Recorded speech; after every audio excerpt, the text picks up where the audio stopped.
سے بھی اپیل کی کہ وہ بھی زیر بحث مسئلے کے حوالے سے عدالت کی معاونت کرے۔ اس سلسلے میں بینچ نے 10 سوالات بھی مرتب کر کے مختلف علماء کو بھیجے۔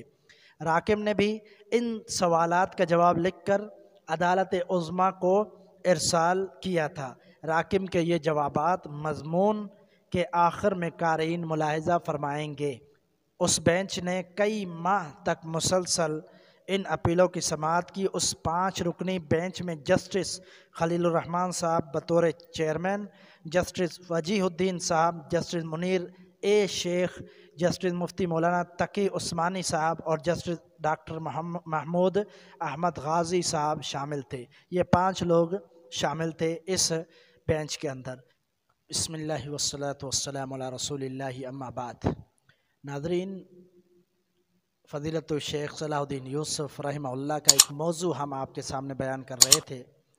البیان سہمائی جو رسالہ ہے اس میں یہ بیان آیا اور اس میں یہ مضمون آیا۔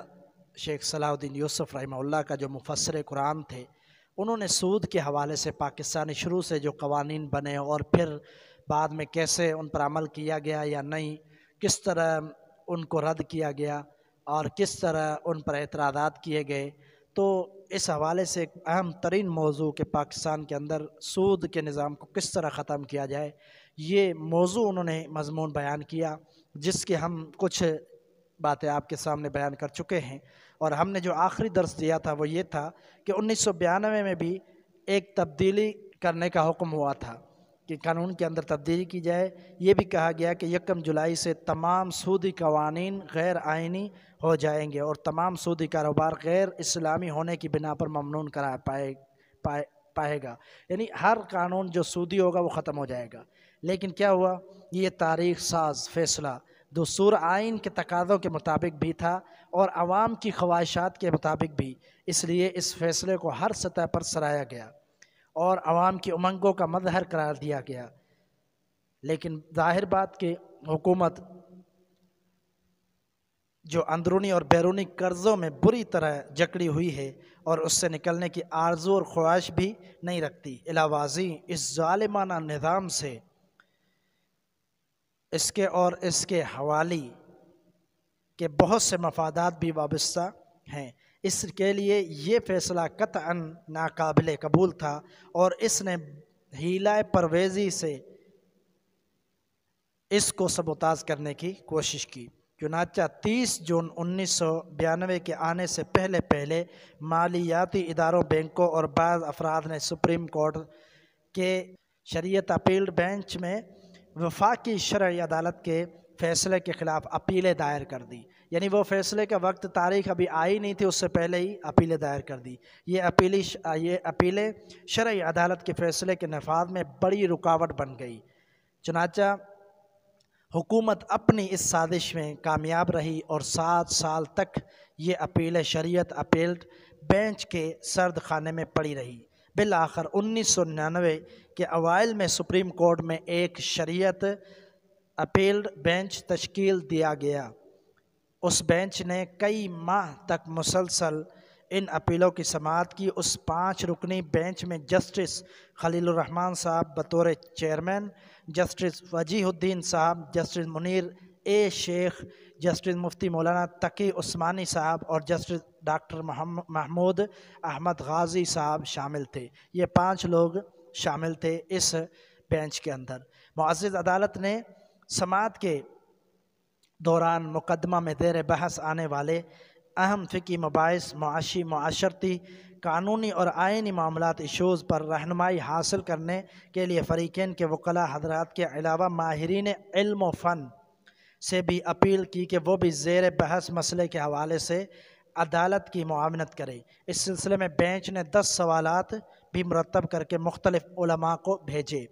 راکم نے بھی ان سوالات کا جواب لکھ کر عدالت عظمیٰ کو ارسال کیا تھا۔ راکم کے یہ جوابات مضمون کے آخر میں قارئین ملاحظہ فرمائیں گے۔ صوبہ خیبر پختونخوا کے مولانا گوہر رحمان مرحوم نے بھی ان سوالات کے جواب تحریر فرمائے تھے۔ یہ 10 سوالات نہایت اہمیت کے حامل تھے، جس سے مسئلہ زیر بحث کے اہم گوشے واضح ہو جاتے ہیں اور صحیح رہنمائی بھی حاصل ہو جاتی ہے۔ علاوہ ازیں پاکستان کے علاوہ اسلامی دنیا کے متعدد نامور محققین اور قانون دان حضرات نے فاضل عدالت کی رہنمائی کرتے ہوئے اپنی آراء اور تجاویز سے تحریری طور پر اور زبانی بھی مستفید کیا، اور جدید و قدیم معاشی کتب و جرائد کے علمی ذخیرے سے اہم اقتباسات کی نقول عدالت کے روبرو پیش کی۔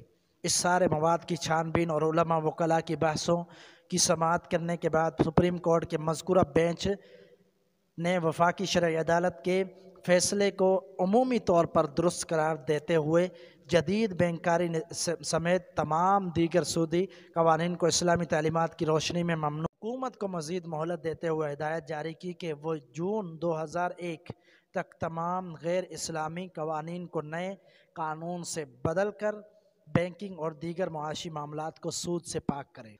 وفاقی شرعی عدالت کے فیصلے کے بعد جو اکتوبر 1991 میں منظر عام پر آیا تھا، یہ دوسرا نہایت اہم فیصلہ تھا جو 8 سال کے بعد سامنے آیا۔ دونوں موقعوں پر علماء اور صحیح الفکر وکلاء کی طرف سے بھرپور دلائل پیش کیے گئے اور فاضل عدالت کی طرف سے کیے گئے سوالات کے مدلل جوابات دیے گئے۔ مزید بہت سے پہلو واضح ہوئے اور پہلے مقدمے کی طرح اس دوسرے مقدمے میں بھی فاضل عدالت کے لیے اس کے سوا کوئی چارہ کار باقی نہ رہا کہ وہ سود کی ممانعت کا قطعی فیصلہ صادر کرے۔ اب یہ جو فیصلہ نیا 5 رکنی بینچ تشکیل ہونا، اس کے بعد دوبارہ 10 سوالات کرنا، اس کے جوابات علماء کی طرف سے پہنچے، اب وکلاء نے بھی، دیگر ممالک سے ماہرین نے بھی آراء پیش کی۔ اب اس کے بعد کیا ہوا؟ دونوں طرف سے بڑے دلائل آئے، اب آگے کیا فیصلہ ہوا اور پھر اس وقت اس فیصلے کی وجہ سے کیا حکومت کی طرف سے پالیسی مرتب ہوئی، کیا عدالت نے آرڈیننس جاری کیے، اب انشاءاللہ یہ اگلے درس میں ضرور آپ کی نظر کریں گے۔ اللہ تعالیٰ سے دعا ہے حق سچ سمجھنے کی توفیق عطا فرمائے۔ وما توفیقی الا باللہ۔